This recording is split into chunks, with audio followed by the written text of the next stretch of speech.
You're listening to a Comics XF podcast. X-Men. Get it!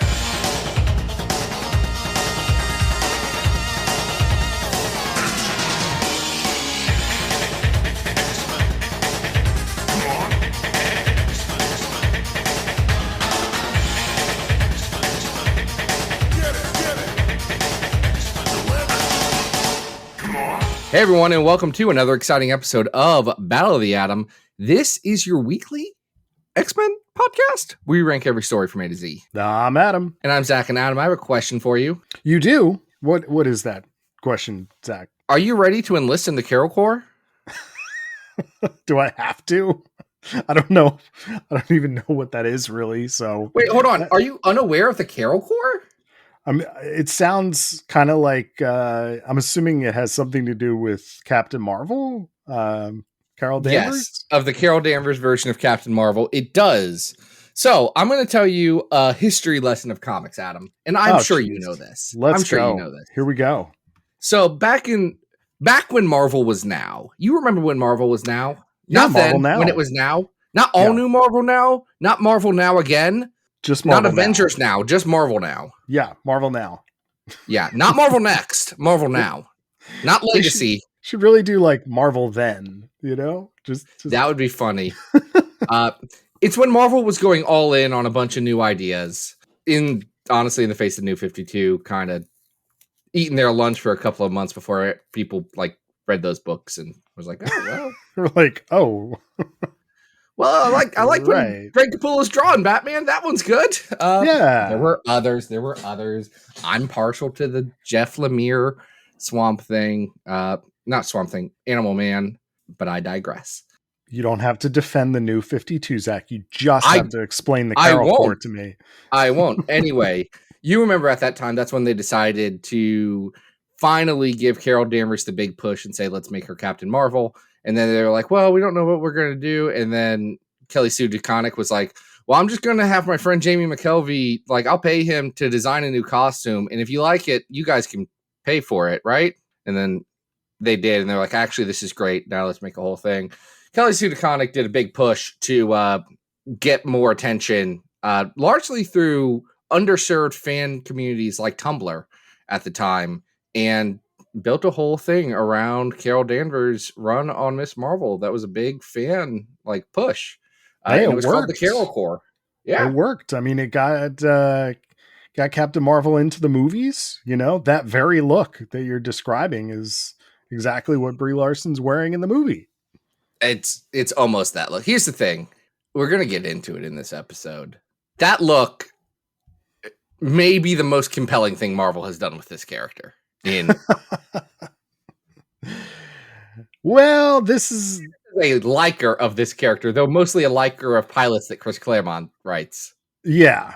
Well, to say this character's been through the ringer is an understatement, and yet somewhat dull and off-putting at times as well, depending on who's writing her and what people are doing.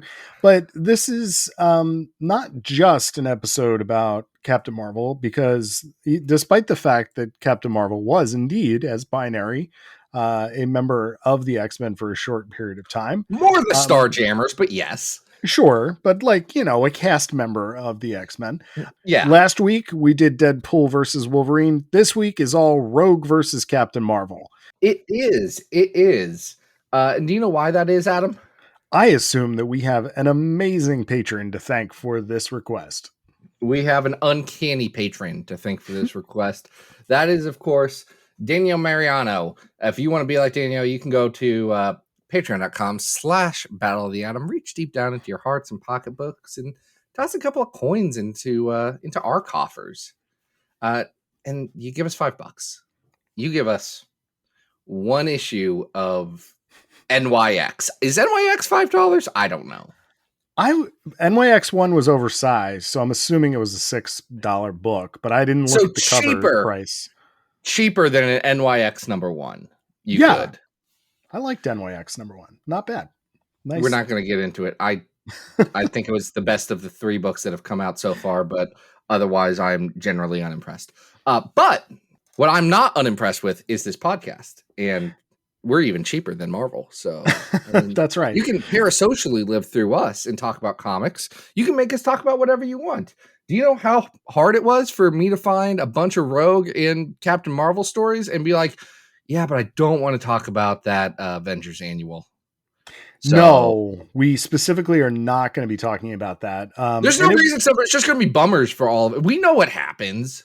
Yeah. We know what happens. Go look up the famous essay, The Rape of Ms. Marvel, if you want like discourse on it. But that discourse has kind of been settled since like the late 80s.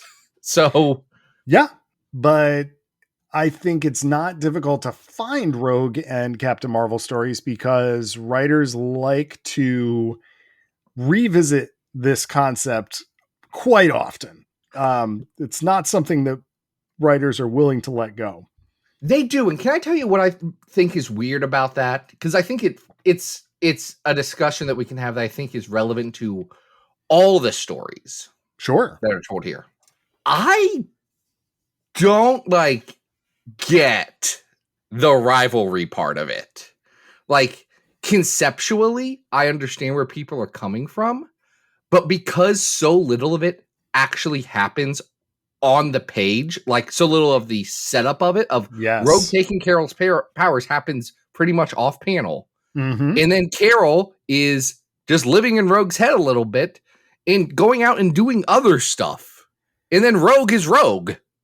They do not actually seem like, they don't have like a rivalry where they are constantly at each other. The inciting thing happens off panel. It's so weird. It is weird. Very strange that given the origin of how this conflict starts and then what Claremont does with it for many years, it's odd. It is odd that it keeps getting revisited, but because there's no connective tissue. I feel like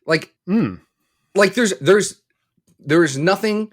There's no iconic moment of those two that you can flash back to. Like you can't do if you wanted Captain America and Iron Man to have a rivalry in a comic for some reason, you could do the thing from Civil War. Like it's there. Sure. It's that pose. It was in a movie. Like we all know, oh, that means that's these two fighting. You can do Wolverine going up against Hulk and seeing Hulk in the reflection of his claws. Like, I don't love that, but like, it's iconic. Mm-hmm. I don't feel like there's an iconic thing about these two, which is so weird. Yeah, it is odd. I get the interactions between them can be interesting based on what happened, but you're absolutely right. It is weird to be referential of something that didn't really happen in a panel. It's kind of odd. Or in a summer special that we covered at one point. Right? Okay, yes, technically, but that was drawn like 15 years later. Yeah. All right. So we are going to start with that one dynamic that we were just talking about, which is Captain Marvel and Rogue sharing the same body. This is Uncanny X-Men 246 and 247, written by Chris Claremont, penciled by Mark Silvestri, inked by Dan Green. And this is really post-Inferno Aussie era X-Men right here. It is Claremont saying, well, I want to like break up the team. So he goes through for the next, like, I don't know, half of a year or so and says, I am going to destroy everything I have built because I am bored and I want to do something different. Pretty much. It seemed like Chris Claremont wanted to step through the Siege Perilous himself. So instead, he just makes all of his characters one by one end up inside of it or through it, whatever you want to describe it as. Or other things happen. Like, who all goes through? Storm doesn't go through the Siege Perilous. There are a couple of exceptions. Dazzler does. Yep. Psylocke. Colossus. Psylocke does. Havoc does. Longshot does. That's what I was thinking of. Longshot doesn't. And Rogue kind of does, but Rogue does, but like differently than other people, Yes. Well, it's all an excuse to kind of take people off of the chessboard until Chris wants to play with them again. And it's kind of funny to see this particular issue, which is playing with so much different continuity. This 2-issue arc is mainly a big fight that continues from a storyline in X Factor, when Cyclops fought Master Mold when he was going on and on about the 12. And Master Mold has emerged yet again. And it's up to Captain Marvel as Rogue and Psylocke to start this fight, and then the rest of the Aussie X-Men to come in and help finish it. But before we get into all of that, we're also getting into Siege Perilous stuff, which then ties into old Captain Britain Roma kind of things. Then we're also getting into, all of this other stuff that's from X-Men continuity. So, we're tying together like various books, some of which American readers may not have even had a chance to access at this point. And, I think it's interesting because Claremont starts playing with, he does that thing that Louise Simonson and Ann Nocenti told him to do often, even though Bob Harris is the editor on this one, where they said, hey, Chris, can you think about some stuff that you just like got bored about, or like said that would be interesting to come back later and it was 5 years ago? Yeah, right. And he's like, okay, well, what can I add in on this? Well, Carol has been like living in Rogue's head, a Carol, because it is the memories of Carol, not the Carol who is being a Starjammer, being binary right now. But that Carol's in Rogue's head. And he's like, well, I did something with the Genosha thing with that. Let's bring that back. Let's do that. Let's bring back Senator Robert Kelly, because I like him. He's an interesting foil. And let's bring back Sebastian Shaw. See what he's up to. See what he's doing. Let's bring back the Reavers. They're great. Let's remember when I left? Oh, that's the thing I did. I left Nimrod just like being a construction worker. We should get back to that. Oh my God. The scene where Nimrod stops a group of drug dealers and basically is like, hey kids, crack is whack, and burns his N symbol into like a table. I was just like, oh my God, this is so funny. Like, it was such like a Barbara Bush moment. It just made me laugh. If anyone was wondering, and I don't know if I vocalized this, I probably did. I vocalized a lot of stuff at that time.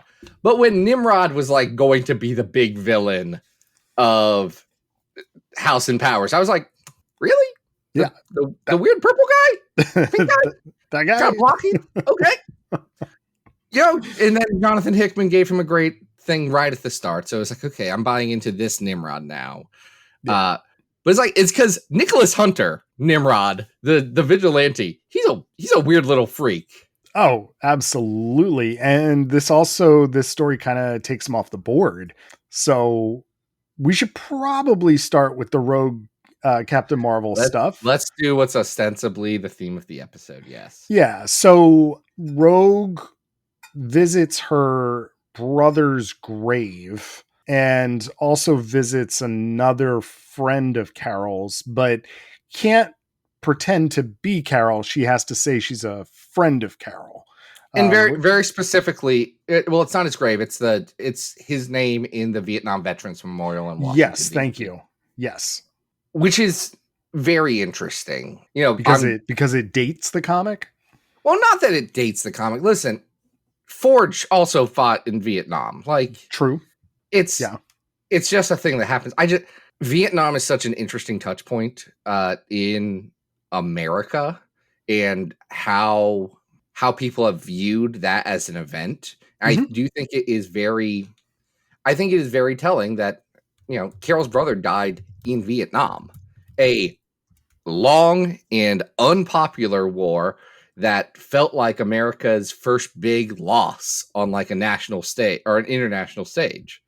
Like, it's interesting to see that be her motivation in this. Like, that's who she lost. Well, keep in mind that this is also 1989, and Vietnam as sort of a pop culture phenomenon was still very ubiquitous. Like, we have to keep in mind that this is right about in the middle of Marvel's run of the Nam comic book, you know, amongst all of the many other movies and TV shows that you know, incorporated that. So it's not that odd to see this, knowing what publication date this is. Oh no, I agree, because like at the time, like Vietnam is that thing your friend's dad got drafted into. Right. For people in 1989, that's exactly what that was for the readership. Yeah. So it makes sense. But I think it's one of those things that Claremont layers certain backstory into his characters that he never goes back to. But it's like, this is an interesting wrinkle because it is very specific and he could do something with it, and had in other cases, you know, like it adds something to the character. I like to see that. Well, it is interesting because this is positing this idea that these two psyches are inhabiting this single body, and who has control at what time. Are they at peace with one another? Are they allowing each other to take control at certain specific times? Why is that? You know, why is it okay sometimes? Why is it okay other times? And this one's also interesting because it involves when Carol is taking over as Rogue, she's actually going so far as to dress up as Ms. Marvel. Mm-hmm. In the lightning bolt suit. In the lightning bolt suit, and then having Rogue take over and comment on how much she hates the costume and how it doesn't match her specific style and fashion. You know, which is also weird given the fact that that specific suit was one of the poster children in like the 2000s and 2010s of, look at this, you know, sexualized female costume wearing a bathing suit, which is, I always find interesting because like it's more or less the same Dave Cockrum design that Phoenix wears, but they just, the arms aren't colored, you know, they are flesh colored, not suit colored. And it's also interesting to put in contrast with the cover of Uncanny 246, which features Master Mold about to slam his fist down on Rogue, who is posing in a very luxuriating model pose. She is going to die sexy, is what's going to happen. Yes. So it's an odd contrast. It's incredible. It's just, it's saying something about the characters is what it's doing. It's saying, specifically, I think I read it as Chris saying Rogue would not wear this, which is true. Rogue wears full body suits because she doesn't want to touch people unless like on accident. That's her thing. I get it. And especially I get it as he progresses Rogue into like her next story, which is that big Savage Land thing where she's intentionally in that bikini thing. A, because Jim Lee wanted to draw that, and B, because it's like, hey, Rogue is changing and evolving, and it's weird that Rogue's not wearing a lot of clothes, right? Yeah. Like, that's, I see what Chris is doing. It's interesting. Yeah. Chris is also employing a host of little vignettes in this first issue, bouncing around between training montages, Dazzler interacting with the Siege Perilous. We get a scene of Wolverine and Storm where Wolverine is just back from Meltdown with Havoc, and there's that great joke in there about Wolverine's hair from his insane Meltdown hair. Yes. Yeah. He's like, oh, you know, this styling gel just isn't working when I'm back in my regular book, which is a pretty great gag. But then is excusing himself to go out on his own again. Right. Which is so funny, you know, given that now he's just so ubiquitous and in everything. Yeah. He has to go and do Mad Report things. Right. And then, you know, we start to get this Nimrod Master Mold thing, but this is also a weird 2 issues that introduces and immediately kills one of the Hellfire Club's waitresses who has married Senator Robert Kelly, and that is Sharon Kelly, who pops up. We have no idea who she is, and then immediately is fridged so that Robert Kelly can be passionate about designing the next generation of Sentinels. Listen, of all of the Republican wives out there, Sharon Kelly's pretty fun. Oh, Like, this is her she's- only appearance, so she's great. She's fun. She's like, she picks on Robert Kelly and flirts with him and makes him uncomfortable just because that's their relationship. And like, she knows that he did I'm going to be the knight in shining armor and marry someone who, if not a literal sex worker, is flirting with it pretty darn closely. And it's the Hellfire Club. So, there's implications there. Oh yeah, absolutely. And she's flirting with the fact that, hey, look, Mr. Nice conservative senator over here. Look at your wife. Like, come on, let's call a spade a spade. And it characterizes Kelly a lot more. It also characterizes the fact that he's like, hey, Sebastian Shaw, Project Wide Awake seems like a really bad idea at this point. Like, there's not political capital to do this. I'm not making murder machines anymore. Well, until the very next issue. Well, then the murder machine. Then his wife got killed in a fight involving mutants in a mutant involved shooting, and is like, maybe the murder machines are okay. Well, the big murder machine of Master Mold is, figuring things out, adapting, evolving, and has absorbed Nimrod, which then it really does kind of predict its own end. As Robert Kelly talks about in 246, the Sentinels always find a way to talk themselves out of doing what they're supposed to be doing. And that's exactly what happens in 247, is that Master Mold realizes that by absorbing Nimrod and having an actual human personality, he itself has evolved and then needs to be destroyed. Luckily, Dazzler has the Siege Perilous, which then sucks Master Mold and Rogue into it, and we don't see Rogue again for quite some time. We also don't see Master Mold for quite some time because he's going to become Bastion, and we'll find that out in 10 years from now. I mean, and this is really, we haven't talked about everything, like there's a Jubilee scene where she's walking around the Outback base while everybody else is gone. There's another stinger that involves Nanny and Orphan Maker. And Adam, I should have remembered they were coming up, but when I saw that, I was like, that's my girl. That's Nanny right there. Love me some Nanny. Love Nanny. Love Orphan Maker. Loved them forever. So glad that the people, the masses, love Nanny and Orphan Maker now. Oh yeah. God bless Hellions for doing that. So I enjoyed these two issues.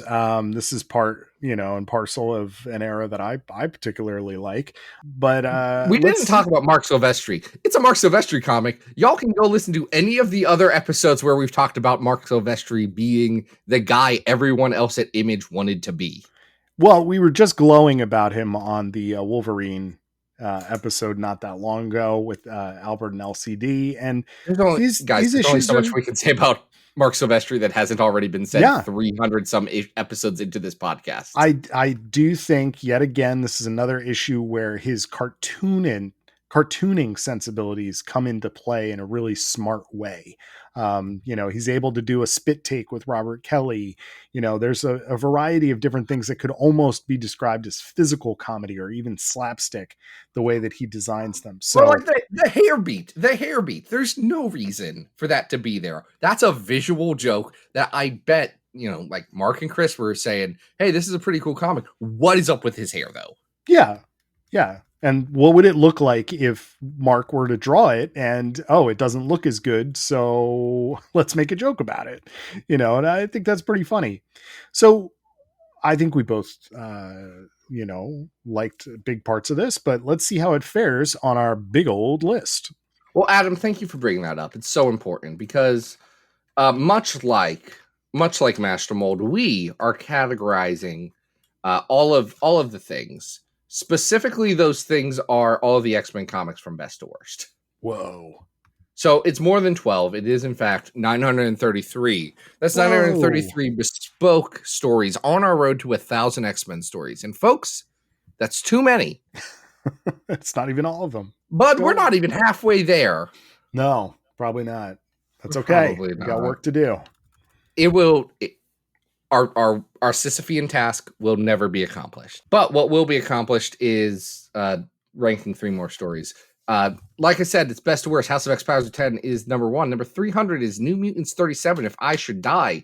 Number 600, it's New Mutants, the Hellions arc, the first one of that. Number 700 is The Sisterhood from Uncanny X-Men. And the worst X-Men story of all time, you know it, you love it. You argue if it's actually an X-Men story or not. It's 2099 World of Tomorrow.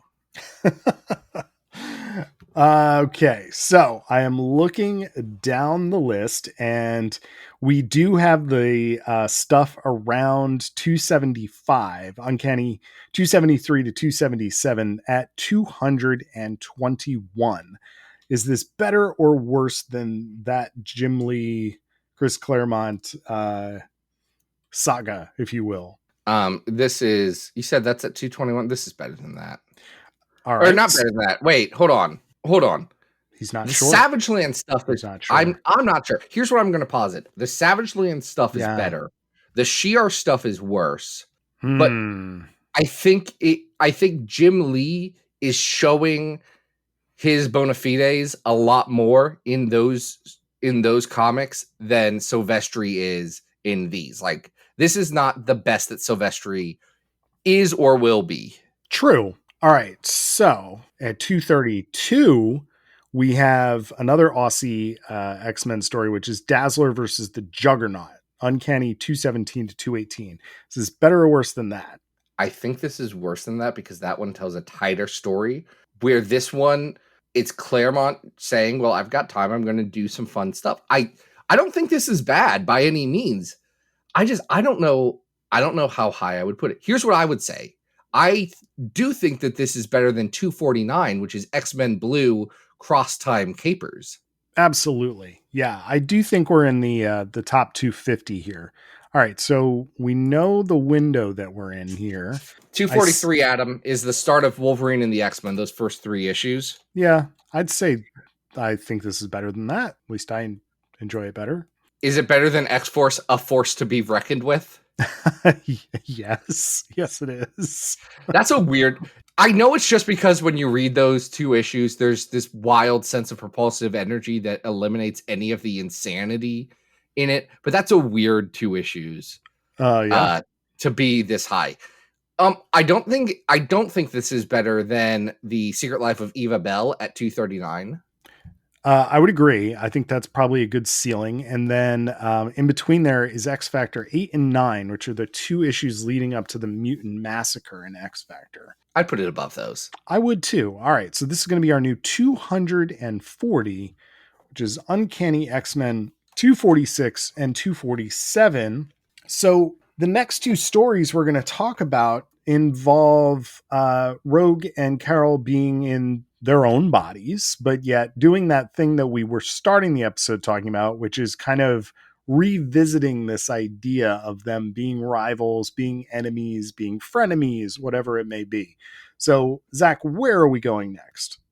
We are going to the wild, wild world of 2006, Adam. Oh boy, here we go. We're talking about the Brian Reed Ms. Marvel series, which is, I had never read this. Have you gone through and read this 50-issue run of Ms. Marvel spinning out of New Avengers / House of M? I sure hadn't. I had seen the quite voluptuous Frank Cho cover of the first issue a few times before. And then, this also does tie into Civil War.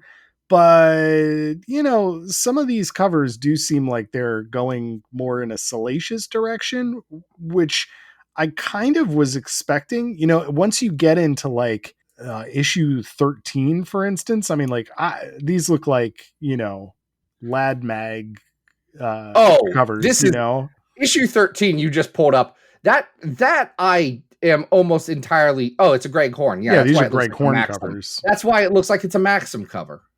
Yeah. Whereas, these 2 issues, like I had kind of gone into it thinking about that as like their pitch to readers was like, hey, sexy Captain Marvel, right? But these 2 issues, 9 and 10, do have the benefit of having been drawn by Mike Ringo. Yeah, we got Ringo on this one, baby. Hey, it's not just Ringo, it's inked by Wade von Grawbadger. So we got some pretty good art going on in these 2 issues.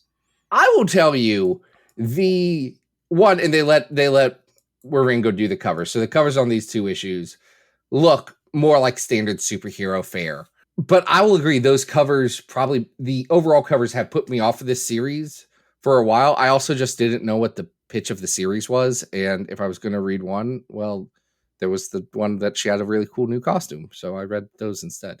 Yeah.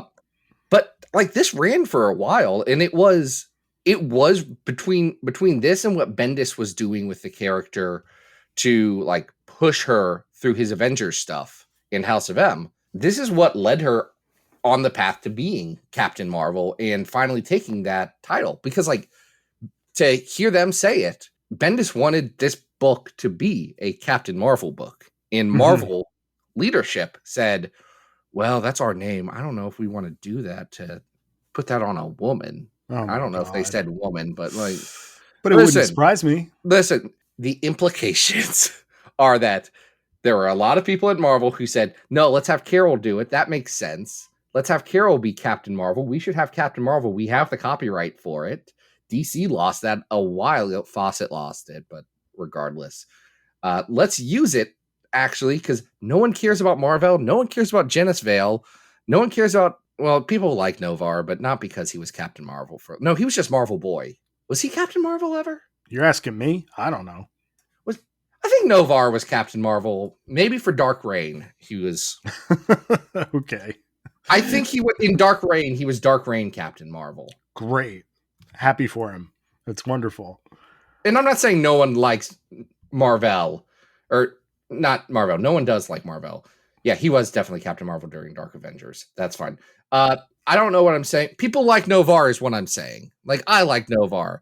But like, Phyla-Vell, we like the DNA Guardians, but come on. Like, I don't know.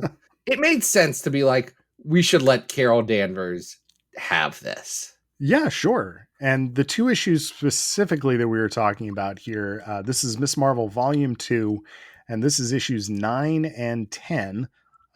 We said the art team, again, it's written by Brian Reed, and it involves Rogue really being confused right off the bat because she encounters a Carol Danvers, but Hey, Carol Danvers. There's also already a Carol Danvers in Carol Danvers' apartment, and Rogue is like, wait a minute, this is confusing. You both have the same car keys. What's going on here? And it's a scroll. It's not a scroll. It is not a scroll, actually. It is it is Warbird, but not that Warbird, not the cool Warbird. So, Adam, you know that Carol did go by Warbird for like a spell, right? Like after she lost her binary powers. Oh, I did not know that, but okay. Yeah, that's in great. the Busiek Perez Avengers, where she got an alcoholism, she was going by Warbird. Okay. Hey, that's great. I still think the other Warbird is cooler. Yes. I have nothing to add to that. Yes, I thought I was going to have something more to add to this, and I don't. No, it's okay. But we should explain who this Warbird, Carol Danvers, is, because she is we figure out by issue 10, not just a Captain Marvel from another timeline, but she is a interdimensional serial killer. Yeah, something like that. Ooh. She keeps trying to get revenge on Rogue, which is fair.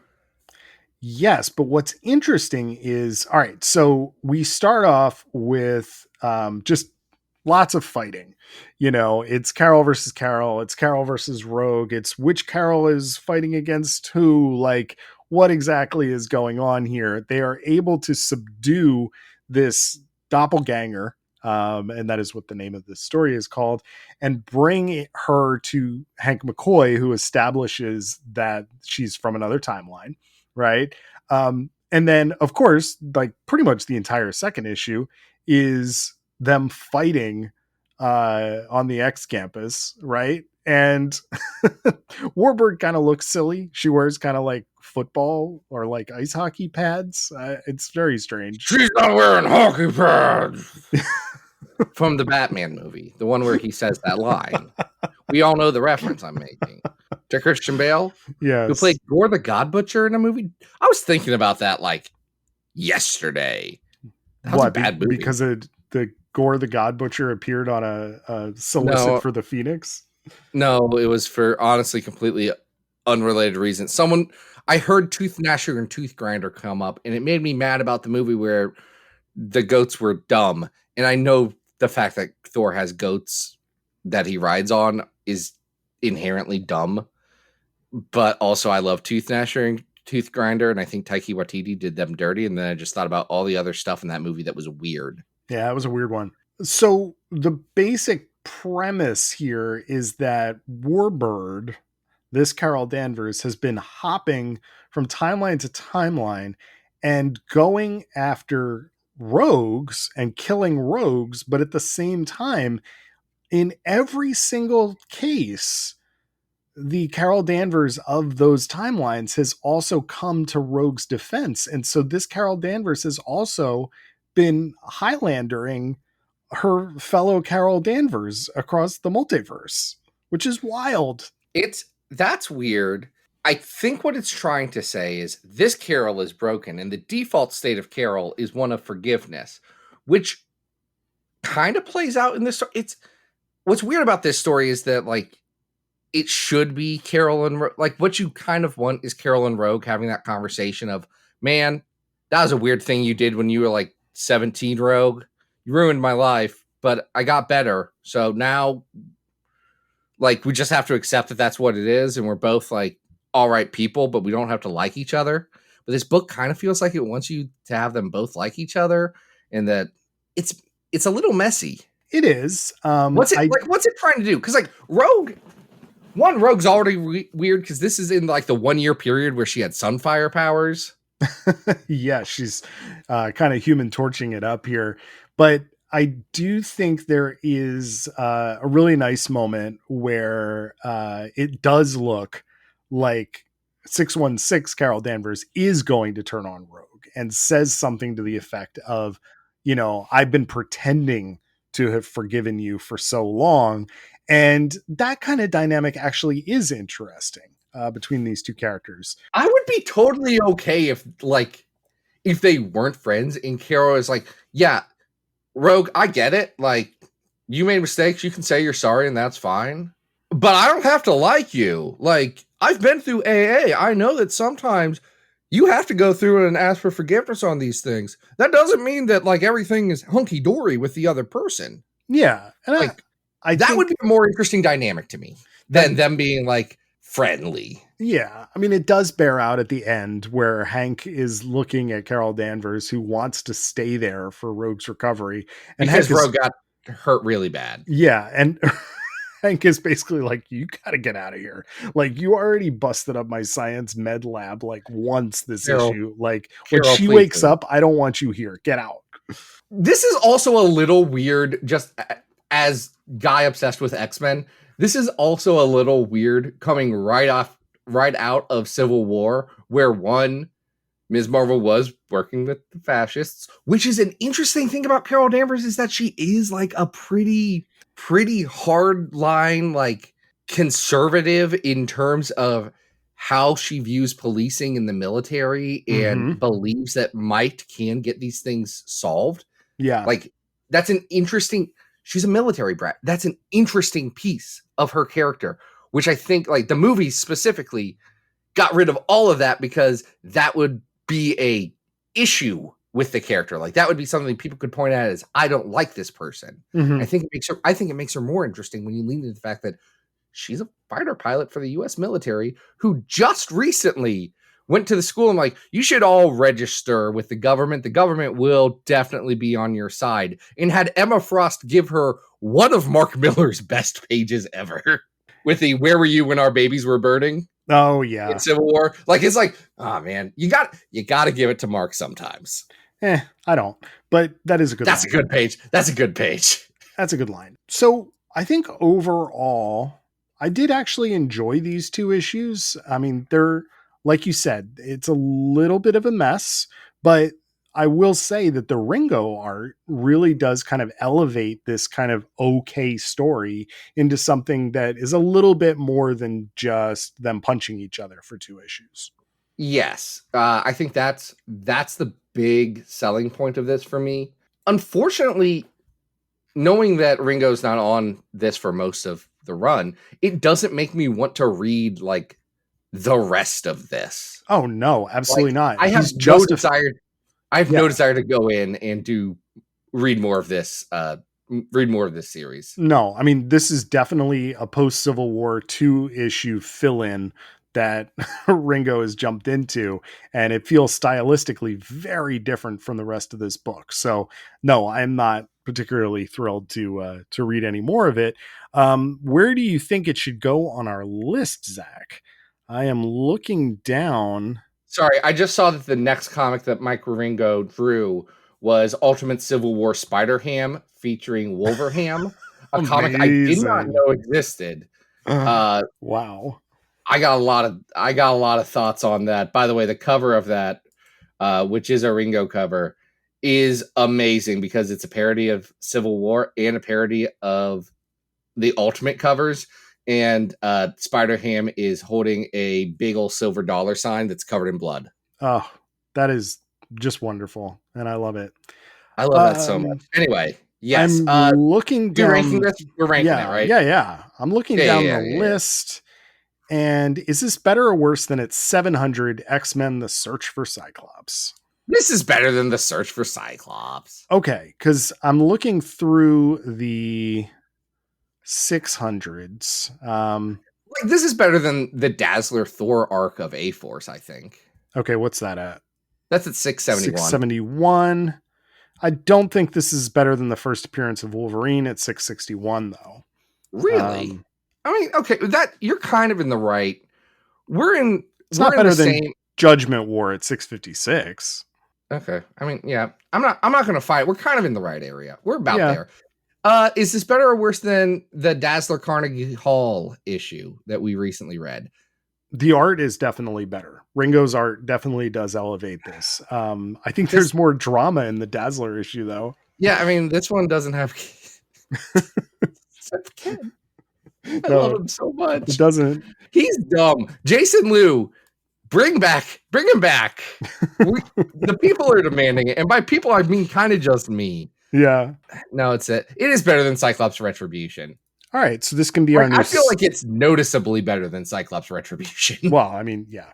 So, okay. So this is our 664 Ms. Marvel Volume 2, 9, and 10. And we have one last Rogue and Captain Marvel bit here. And this comes from the era of AVX. What is this one, Zach? Yeah. So this is X-Men Legacy 269 and 270.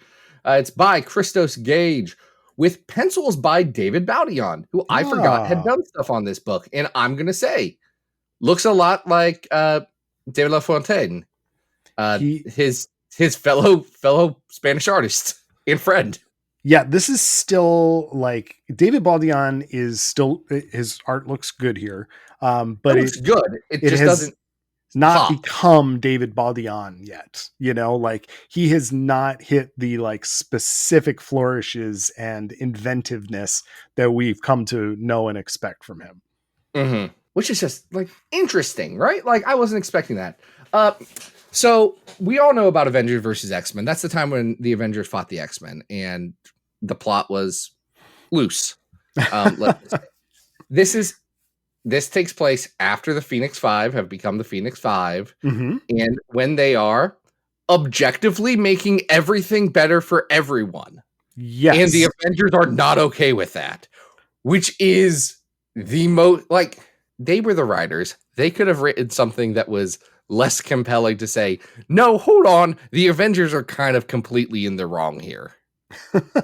Well, it makes for a good premise here. And for all of the flaws in these two particular issues, I do think that it comes up with a pretty fun premise, which is basically that Carol Danvers has noticed that if you're going to give these 5 characters' Phoenix powers, they might actually tip over into like godlike authoritarian madmen. And she's, just like, hey, maybe keep an eye out for this. Now, Okay, but when it's her government that's doing that, she's fine with it. Okay, it's just the irony is not lost on me. And it feels like it's a little lost on this story at the service. This story, which is at the service of the larger story of AVX. Which, well, I mean, if anything, at least the first issue is almost like ridiculously, AVX was really interested in making sure that if any two characters had beef between these two teams, that they were going to have a fight. And this is just really an excuse, at least in the first issue, for that to happen. We start with Rogue, Bobby, and Phoenix Ileana basically solving drought problems with Bobby's powers, right? Yeah, they're doing a good thing. Yes, they absolutely are. Rogue goes down to the bayou, and not the bayou. Technically, it's not. She goes down to the bay. What's the thing? The port of New Orleans. Well, she is in New Orleans. Yeah. Yeah, but the bayou's farther up north. Yes. Yeah. But she's basically reinforcing some of the, the dams that are there. Yeah. Right? Like she's helping with the levees in New Orleans. Yes. A good thing to do. And here's the thing. The Avengers are like, well, Rogue is a pretty level-headed person. We should talk to her about this. Who should we send? Why would they send Carol Danvers, of all people? Well, they sent her because AVX demands that these characters hit each other. So Carol shows up, and the marketing person knows this. Exactly. The character, the writer's like, yeah, it's a stretch. It's a real stretch. You have to make a lot of bad decisions to get to there, and you have to justify a lot of bad decisions to make this make sense. Well, because Rogue is kind of gotten Phoenix pilled into thinking that all of the Avengers are just like awful villains, right? So it's only because they showed up on their home island with a helicarrier and an army of people to kidnap a teenage girl. Yeah, I mean it's and then have been hunting and fighting them. I can see where Outlaw Country Rogue may have some like legitimate beef with that. Be like, hold on, y'all. That don't make sense, sugar. I get it, but at the same time, when you have Captain Marvel, who's basically like, hey, can we like just talk for a second? And like then it's like fist fight through the clouds. It's like okay. Rogue is on site with Rogue. She's like, nope. Yeah. We are taking this thing to the ground, Carol. This is not happening. Yeah. I don't care that I ruined your life. You had already made some weird life choices before this. You can't kidnap a kid. Not letting you have that. I'm solving world hunger here. Let me be. However, I hate that this sentence is going to come out of my mouth, but Carol does have a point, because the reveal is that we get Ileana's limbo prison, which is essentially the fact that she's been throwing Avengers into a limbo volcano and having them tortured eternally by like basically like demonic satanic monsters, right? Who also represent their worst nightmares. Which includes, because it's Ms. Marvel, because it's Carol Danvers, includes some pretty like insane stuff if you think about it for 5 seconds. Like there is a demon version of Marcus. Yes. Which is poor choice.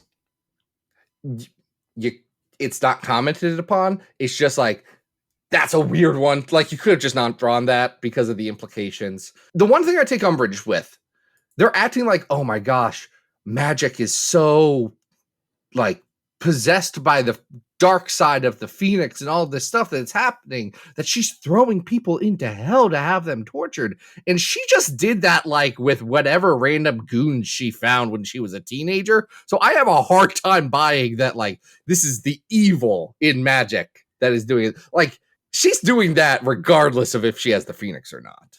I think it's an excellent point, because you're absolutely right. During New Mutants, if there was a character that needed to be disposed of, that's where they went. Lupo. She's like, you're gone. Sorry. Yeah, Don't peace like you out. anymore. You Hey, looked at me the wrong way. Yeah, Sim, you busy? So the second issue is all about Rogue trying to break Ms. Marvel out. Her idea is basically that they are going to fly up out of this volcano. Ileana's teleportation powers, Rogue should be able to absorb them, and they should be able to zap out of here. And Ileana's basically like, well, yeah, great plan, but I'm also the Phoenix. So I know exactly what you're doing and you're not going to get away with it. So it doesn't go so well. It doesn't go very well at all. And Carol gets recaptured and Rogue gets thrown into another dimension to do the next arc of this run where she survives on an alien world for a little bit. It's not very good. Yeah, I did breeze through that. We're not ranking the next several issues of this, but it doesn't tie they're like back their own. into They're this like their story. own standalone thing. Yeah, It's this its is own the arc. inciting incident for that.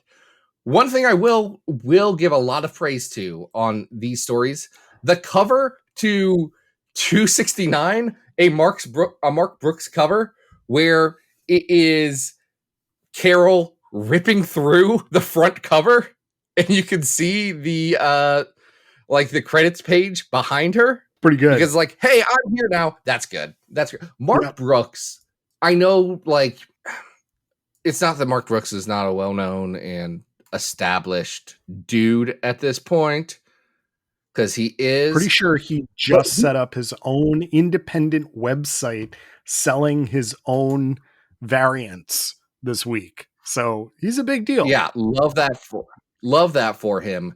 But right about, actually, it kind of starts right about here because it really kicks off in his Fearless Defenders run, where he just starts doing some wild covers for a while.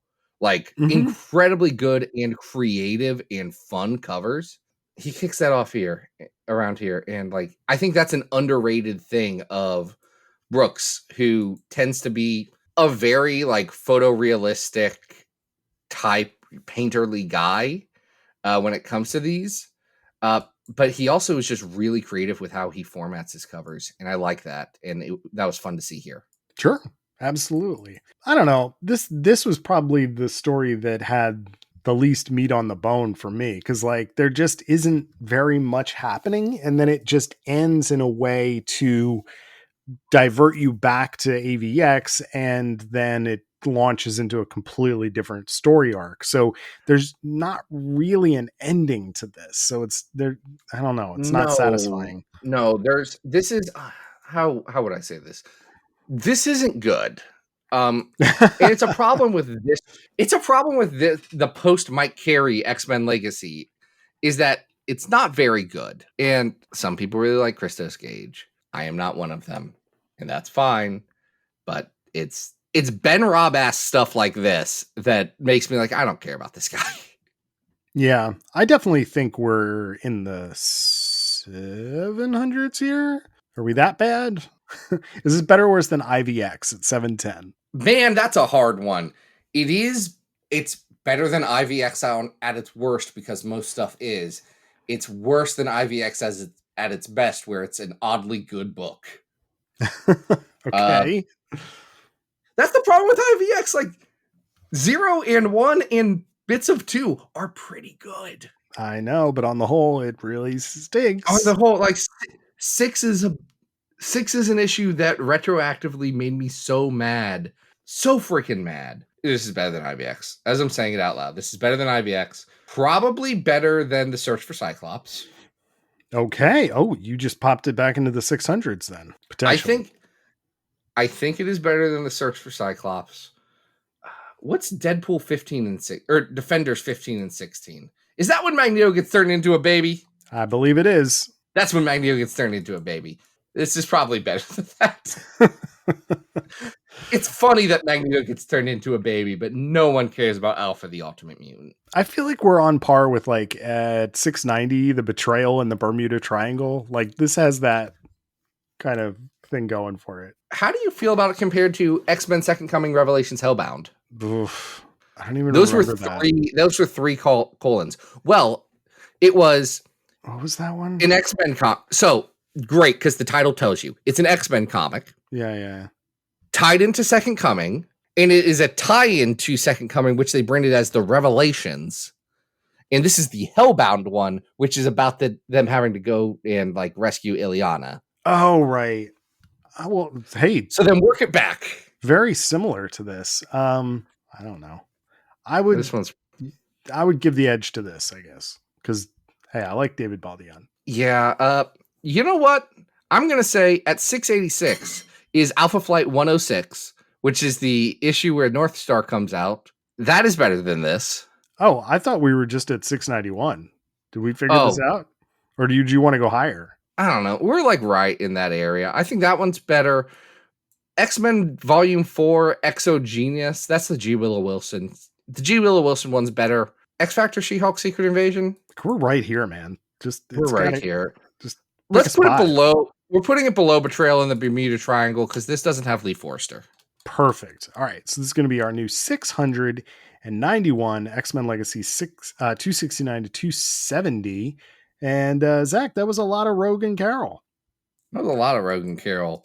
Whole lot of nothing sometimes with those two. Okay.